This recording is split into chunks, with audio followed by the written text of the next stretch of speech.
¿Dónde compro un billete? ¿Y cómo llego a la parada? Don't panic. Let's master the most essential travel phrases for Spanish-speaking countries. You want to learn Spanish travel phrases? Well, vamos! Your very first foundational question. ¿Dónde compro un billete? Which translates to where do I buy a ticket? Let's break this down immediately. ¿Dónde is where? Next, we have compro. This actually comes from the infinitive verb comprar, to buy. Because you're the one doing the buying, you drop that AR ending and add an O, conjugating it for the first person, yo or I form. But I really want you to focus on the word for ticket, billete. Notice that double L right in the middle? In authentic Spanish pronunciation, that double L makes a crisp Y sound. Actually, scratch that, it's not a hard L at all. It's not billete, it's billete. Say it with confidence. ¿Dónde compro un billete? Nailing that pronunciation instantly signals to locals that you're making a genuine effort, and it sets such a respectful tone for the whole interaction. Okay, let's dive into this and examine the specific mechanics of the purchasing process itself. Once you actually find the ticket counter, you're going to need 3 key verbs: querer, costar, and poder. What is so fascinating grammatically here is that all 3 of these are stem-changing verbs. It's almost like a giant puzzle. First, you state your need. Quiero un billete para Madrid, por favor. The infinitive querer means to want, but the E in the stem changes to an IE, giving us quiero. Literally, I want a ticket for Madrid, please. Next, you need to know the price, right? ¿Cuánto cuesta el billete? The verb is costar, to cost, but the O changes to UE to become cuesta. It's in the third person because the ticket, the billete, is the thing doing the costing. Finally, you ask how to settle the bill. Puedo pagar con tarjeta. Poder means to be able to, and again, the O becomes UE for puedo. Can I pay with a card? By mastering these 3 stem-changing verbs, quiero, cuesta, and puedo, you completely control the transaction from start to finish. Now, before you hand over that card, the agent will likely ask you, ¿Este billete es de ida or de ida y vuelta? This is your ultimate choice between a one-way and a round-trip ticket. Let's look at the literal mechanics here, because they are incredibly logical. Ida translates literally to a going or a departure. It stems directly from the verb ir, to go. So a billete de ida is simply a ticket for going. But if you want to come back, which you probably do, you need ida y vuelta. Vuelta comes from the verb volver, which means to return. You know, you might also hear vuelta in other contexts, like dar una vuelta, which means to take a walk or stroll and return. And hey, everyone loves a good deal, right? Especially when traveling. The word you absolutely need here is descuentos, which means discounts.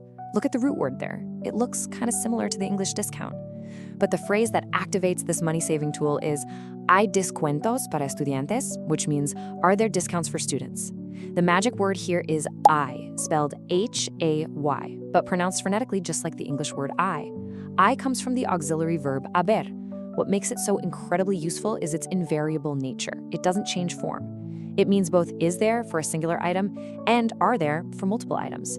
So by just taking hay descuentos and adding para estudiantes for students, or maybe para jubilados if you're a senior, you transform a simple vocabulary word into a direct inquiry that literally keeps cash in your pocket. Okay, let's move on. And next, you gotta accomplish step 2, encontrar el andén, to find the platform so you actually know where you're departing from. And finally, step 3, right before you settle into your seat, dejar el equipaje, leaving your luggage in the storage hold beneath the bus. Seeing these 3 unconjugated verbs mapped out gives you this highly structured grammatical mental checklist for navigating your whole travel day. With the ticket in hand, you might have some logistical questions. We have 3 absolutely crucial phrases here. First, ¿a qué hora sale el próximo autobús? At what time does the next bus leave? Next, you're probably going to want to know the duration. ¿Cuánto tarda el viaje? How long does the trip take? Finally, understanding your route. ¿Este autobús va directo o hace paradas? Does this bus go direct or does it make stops? Let's circle back to that crucial vocabulary word from our 3-step checklist, andén, meaning platform. Notice the accent mark over the E. That tells us to put the vocal stress firmly on the final syllable, andén. If you look at the example sentence, ¿de qué andén sale el autobús a Barcelona?, you're asking, from what platform does the bus to Barcelona leave? I want you to pay really close attention to the preposition de at the very beginning of the sentence. In strict Spanish grammar, you can literally never end a sentence with a preposition like you so often do in conversational English. You wouldn't ask, what platform does it leave from? Instead, the from, the de, is shifted to the very front. Literally, from what platform leaves the bus. It's a complete game changer when you grasp that rule. So, you've found the platform, but do you have an assigned place to sit? Let's analyze how to secure your space. First, you ask, ¿Es necesario reservar asiento? Is it necessary to reserve a seat? We're using the impersonal expression es necesario. In English, we say it is necessary, but Spanish simply drops the it. Because Spanish often omits subject pronouns, starting directly with the verb es creates a highly professional, impersonal structure that is exceptionally polite in service interactions. Then, once you're on board, you might ask, ¿Cuál es el número de mi asiento? What is the number of my seat? Notice the possessive adjective mi directly before asiento, claiming ownership. And note the vocabulary carefully here. We use asiento for a seat on a vehicle, a ticketed event, or theater, rather than silla, which is really just a regular standalone chair. Now let's talk about all that stuff you're carrying with you. Equipaje, meaning luggage. The pronunciation here requires a really nice, breathy H sound for the letter J, equipaje. What's super important to note is that equipaje is a collective noun. Unlike in English, where we might say bags in the plural, Spanish uses the singular equipaje to refer to all your luggage collectively, the whole shebang. When managing it, context is everything. Standing outside the bus, talking to the driver, you ask, ¿Dónde puedo dejar mi equipaje? Where can I leave my luggage? Dejar means to leave or put down. But at the ticket counter asking about weight limits, you'd ask, ¿Cuánto equipaje puedo llevar? How much luggage can I take or carry? The verb llevar is specifically about transporting something with you. Now, what's really interesting about this next concept is the fascinating grammatical construction behind the phrase, se me perdió la maleta. In English, we usually just say, I lost my suitcase, taking full, direct responsibility for the accident, right? But Spanish offers this brilliant linguistic escape hatch called the accidental reflexive.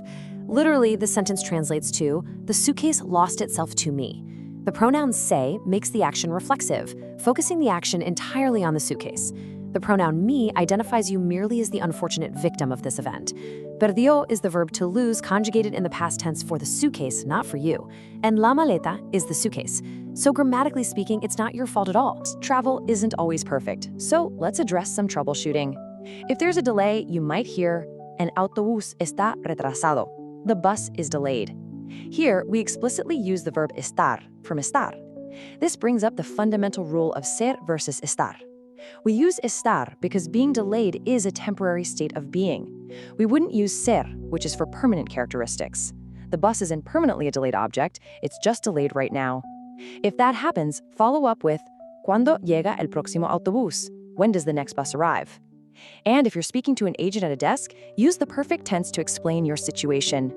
Mi autobús no ha llegado todavía. My bus has not arrived yet. Ha llegado uses the auxiliary verb haber, plus the past participle, perfectly mirroring the English has arrived. Honestly, sometimes the hardest part is just finding the station in the first place. To ask for directions, you say, ¿Cómo llego a la estación desde aquí? How do I arrive at the station from here? Estoy buscando la parada de la línea 8.